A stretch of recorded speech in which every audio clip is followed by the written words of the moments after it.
दोस्तों, यमन पर बहुत बड़ा हमला, इसकी जानकारी मैं आप लोगों के सामने पहले वीडियो में दे चुका हूं, जहां बड़े बड़े दावे जो हैं वो गोदी मीडिया के जरिए की जाने लगे और गोदी मीडिया भी अमेरिका और पश्चिमी मीडिया के दिखावे में आकर के वो तमाम खबरें दिखाने की कोशिश कर रहा था। पर अब गोदी मीडिया को देख करके कुछ मुस्लिम पिट्ठू पत्रकार भी वही भाषा, वही जुबान बोलने लगे जो अमेरिका मीडिया इन्हें बता रहा था।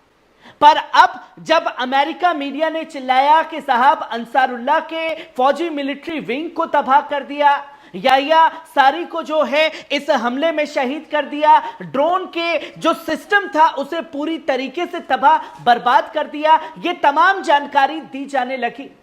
पर याहिया सारी भी सलामत है और किस जगह पर कहां हमला किया है उसकी पूरी जानकारी भी लोगों के सामने आ चुकी है और यह बताया जाने लगा कि साहब आज इतना बड़ा कदम डोनाल्ड ट्रंप ने उठा लिया है कि यमन में हर जगह भगदड़ मची हुई है, लोग ट्रंप के आगे गिड़गिड़ा रहे हैं। और दूसरी तस्वीर भी यह गलत निकली, साफ लफ्जों में यह कह दिया है कि अमेरिका को इसका अंजाम भुगतना पड़ेगा। जहां पहली खबर देख सकते हैं, यमन साम्राज्यों का कब्रिस्तान, अमेरिका और इजराइल की शिकस्त तय है। दोस्तों, यमन की सुप्रीम सियासी काउंसिल ने दुनिया के सबसे ताकतवर मुल्क अमेरिका और इजराइल को एक बार फिर खतरनाक पैगाम दे दिया है। यमन हमेशा से साम्राज्यों का कब्रिस्तान रहा है और अमेरिका व जियोनियों का अंजाम भी शिकस्त में ही शामिल होगा। अलग-सा फ्लड जंग की तरह यह जंग भी हमारे सब्र, अज़्म और की तरफ जीती जाएगी। इतिहास गवाह है, यमन कभी झुका नहीं है। दोस्तों, यमन की सरजमीन ने रोमनों, फारसियों, उस्मानी सल्तनत और ब्रिटिश हुकूमत को शिकस्त देते हुए देखा है और अब अमेरिका को इजराइल की भी उस मुकद्दर की तरफ बढ़ रहे हैं। सऊदी इत्तेहाद ने 2015 से यमन पर जंग थोपी, मगर अंजाम क्या हुआ? हुती कमजोर हुए। ब्रिटेन और अमेरिका ने मिलकर हवाई हमले किए, मगर क्या यमन का जज्बा टूटा? अब अमेरिका सीधे मैदान में कूद गया है, लेकिन क्या इतिहास का सबक भूल गया है डोनाल्ड ट्रंप? अल-अक्सा फ्लड से यमन जुल्म की तरफ बढ़ रहा है। तो अल-अक्सा फ्लड में दुनिया ने देखा कि कैसे एक छोटी सी मजलूम कौम ने इजराइल को हिलाकर रख दिया। आज वही पैगाम यमन से भी दिया जा रहा है। हम डरेंगे नहीं, झुकेंगे नहीं और हर जंग का मुनासिब जवाब देंगे। अमेरिका और इजराइल की नई जंग, क्या मिलेगा इसका कोई फायदा डोनाल्ड ट्रंप को? अमेरिका ने अपने अरब हामियों के साथ मिलकर यमन पर हमले किए। कतर, सऊदी अरब, बहरीन और यूएई में उसके फौजी अड्डों पर हाई अलर्ट जारी कर दिया गया है। यूएसएस ट्रूमन और अमेरिकी जंगी युद्धपोत पर यमन की जंग में उतर चुके हैं। मगर सवाल यह है कि क्या अमेरिका इस लड़ाई से कुछ हासिल कर सकेगा? अगर इतने सालों की सऊदी जंग यमन को नहीं झुका पाई, तो अब अमेरिका और इजराइल की कोशिशें भी नाकाम साबित होंगी। दोस्तों, जिसकी तस्वीर लोगों के सामने है। वहीं आप दूसरी खबर देख सकते हैं, रूस और बेलारूस की अमेरिका पर बड़ी जीत। अमेरिकी हुकूमत ने रेडियो की माली मदद ग्रांट से बंद करने का नोटिस जारी कर दिया। इस बात की तस्दीक रेडियो लिबर्टी के सदर स्टीफन कपूस ने खुद की। यह फैसला अमेरिका ने दुश्मनों के लिए एक तोहफा है। उन्होंने कहा, अगर हम अपने मुखालिफिन को यूं ही जीतने देंगे तो इससे वो और मजबूत होंगे और अमेरिका कमजोर पड़ेगा। उन्होंने वाजे किया। रूस और बेलारूस की यह बड़ी जीत है और यही फ्रस्ट्रेशन यमन के ऊपर निकाली गई। कपूस के मुताबिक मास्को और मिन्स्क इसमें जश्न मनाएंगे क्योंकि 75 साल पुराने रेडियो लिबर्टी की बंदिशें से अमेरिका की इकोनॉमीज कमजोर होगी। अमेरिका में यह फैसला डोनाल्ड ट्रंप के उस हुक्मनामे के तहत लिया गया है जिसमें उन्होंने यूएसएनसी मीडिया की सरगर्मियों को कम करने का हुक्म दिया था। अब सवाल यह है कि क्या यह फैसला अमेरिका के लिए खुद उसकी कमजोरी साबित होगा?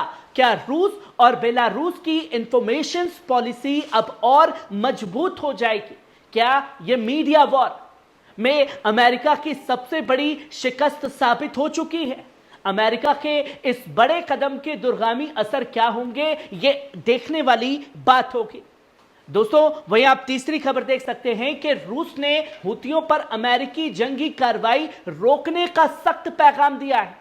खुल करके रूस अंसारुल्लाह के साथ आ गया है। रूस की वजारत खारजा ने ऐलान किया कि रूसी वजीर खारजा सरगोई लावरोव और अमेरिकी सीनेटर मार्को रूबियो के दरमियान 15 मार्च को एक अहम टेलीफोन गुफ्तगू हुई।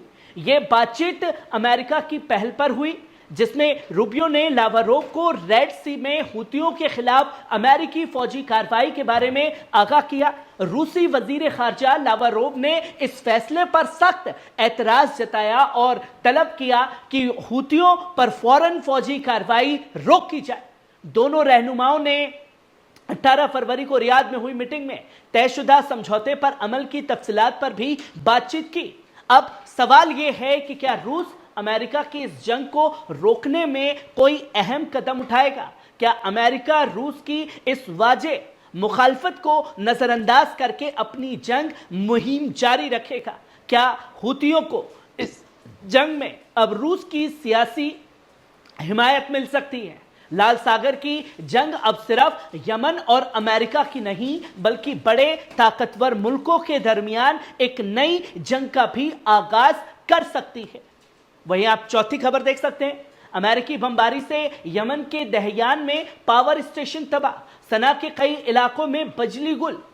अमेरिका ने यमन के दहयान शहर में एक पावर स्टेशन को निशाना बनाया है, जिसमें पूरे इलाके में तारीकी छा गई है। अमेरिकी हमलों के बाद सना के कई मोहल्लों में बिजली गुल हो गई है, जिससे आम जनता मुश्किल का शिकार हो चुकी है। क्या अब आम यमनी अवाम भी इस जंगी साजिश का निशाना बनी रहेगी? क्या अमेरिका की ये कार्रवाई सिर्फ फौजी ऑपरेशन है या फिर पूरी कौम को घुटने पर लाने की कोशिश है? क्या इस जंग का नया मरहला बेकसूर लोगों की जिंदगी को अंधेरे में धकेलने तक पहुंच चुका है? यमन पर जारी अमेरिकी हमले का यह नया पहलू बेहद खतरनाक है।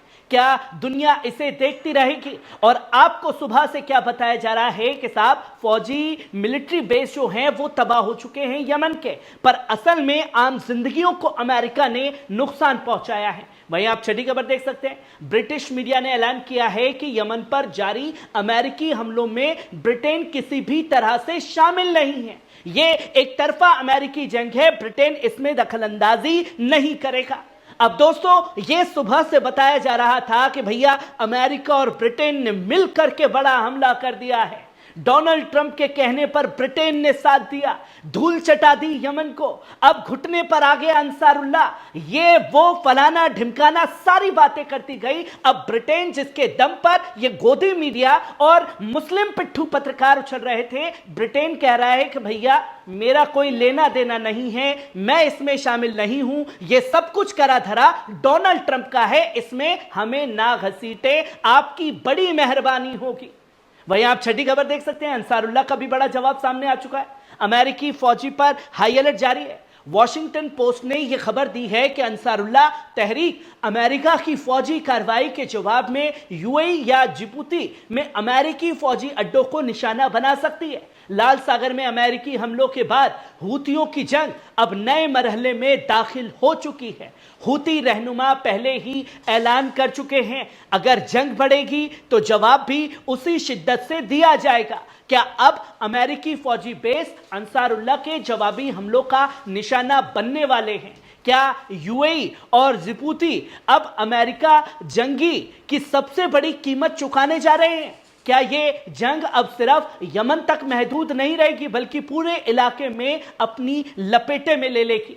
अब सवाल यह है, क्या अमेरिका इस जवाबी हमले के लिए पूरी तरह से तैयार है? वहीं आप सातवीं खबर भी देख सकते हैं, यमनी उलेमाओं का बड़ा ऐलान, अमेरिकी ब्रिटेन के हमलों के खिलाफ और जिहाद फर्ज है।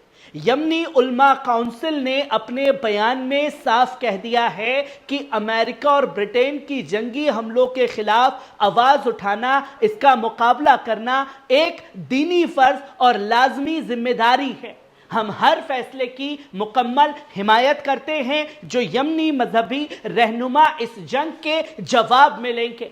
अमेरिकी और ब्रिटिश हमलों के खिलाफ खड़ा होना सिर्फ एक सियासी नहीं बल्कि मजहबी जरूरत भी है। क्या अब यमन की जंग सिर्फ एक सियासी तनाजा नहीं बल्कि एक अकीदती मसला भी बन चुकी है? क्या ये ऐलान यमनी अवाम को अमेरिका और ब्रिटेन के खिलाफ एक नए मरहले में दाखिल कर देगा? क्या ये जंग अब पूरी तरीके से जिहाद के नए दौर में पहुंच चुकी है? और जब बताया जा रहा है कि भैया भगदड़ है, सब डरे हुए हैं, तो यमनी उलेमाओं ने इतना बड़ा ऐलान कैसे कर दिया और खुद अपनी अवाम की पीठ को थपथपाया है? जहां हर सरजमीन से उठने वाली हर आवाज उनके खिलाफ हो चुकी है। वहीं आप 8वीं खबर देख सकते हैं, यमनी वजारत खारजा का बयान, ट्रंप ने अमेरिकी तारीख की सबसे बड़ी स्ट्रैटेजिक गलती कर दी है। कौन कह रहा है? यमन के विदेश मंत्री का बयान सामने आया। अमेरिकी हमले पर सख्त रद्दे अमल देते हुए कहा कि ट्रंप ने एक ऐसा कदम उठा लिया है जिसकी कीमत अमेरिका को भारी चुकानी पड़ेगी। अमेरिकी तारीख की यह सबसे बड़ी स्ट्रैटेजिक गलती है जिसके नताइज इंतहाई संगीन होंगे। ट्रंप को अंदाजा भी नहीं है कि उन्होंने किस तबाही का दरवाजा खोल दिया है। क्या यह अमेरिकी जंग ट्रंप के लिए नया वियतनाम साबित होगी? क्या यमन इस हमले के बाद अमेरिका के लिए सबसे मुश्किल जंग का मैदान बनने जा रहा है? क्या हुती अब एक बड़े जवाबी हमले की तैयारी कर रहे हैं? यमन का यह बयान साफ तौर पर इशारा कर रहा है कि अब हालात तेजी से बदलने वाले हैं। क्या अमेरिका इसके लिए तैयार है? क्योंकि आपने हमला तो कर दिया है, अब आपको हमले झेलने भी पड़ेंगे। और आप चाहे किसी भी अपने पिट्ठू देशों को साथ में क्यों ना लाएं, पर अंजाम आपको इस जंग में भुगतना पड़ेगा। और यमन दोस्तों वो मुल्क रहा है जो बीते एक साल में जो लोग बड़े बड़े मुस्लिम देश सिर्फ बयानबाजी, अपनी बकैती, अपनी मीटिंग और तमाम लोगों को बुला करके टेबल पर हाँ हुजूरी करने का काम कर रहे थे, वहां यमन ने बड़े बड़े कारनामों को अंजाम दिया है। और जो तमाम तस्वीरें दिखाई जा रही थी हमले की कि ये हुआ वो हुआ, इतना डरे हुए हैं, अब आप डर का अंदाजा इसी बात से लगा सकते हैं कि उलेमाओं ने भी यमन के इस जंग के खिलाफ बिगुल फूंक दिया है। कैसी लगी खबर? कमेंट बॉक्स में आकर के अपनी राय जरूर दीजिएगा। शुक्रिया।